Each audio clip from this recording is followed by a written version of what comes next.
I'm a retired Israeli politician. My biggest effort was to initiate the Oslo process in the end of '92. I was born in the old city of Jerusalem.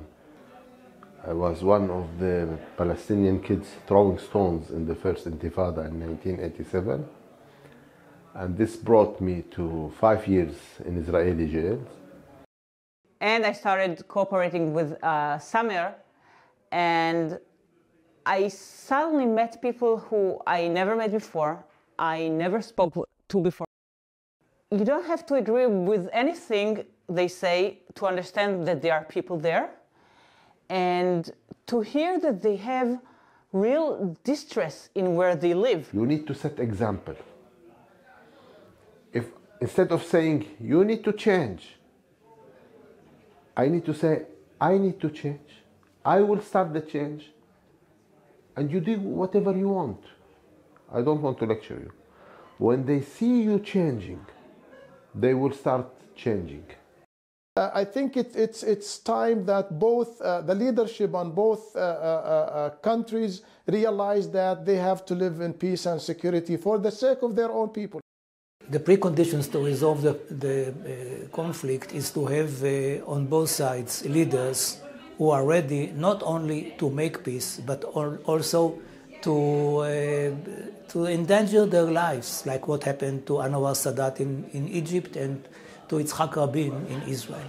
I was 24 when he was assassinated, so of course we had long, I would say, time together as a family. And as I said, he was someone with, as I said, vision, someone who believed in peace. So I think Egypt can play a big role on the current negotiations and also mediation to make sure that peace is back again in the region. The good thing in the project is going forward to solutions, not stuck in talking about the problems only without suggest solutions. First and foremost, I would say we need a new regional narrative. So I think the new regional narrative should give legitimacy for both peoples on this land. The fact that Jewish communities lived in this part of the world throughout history, that this is the historic homeland of the Jewish people. The fact that many Jews, like myself, my parents were expelled from Iraq in the early 1950s because they were Jews.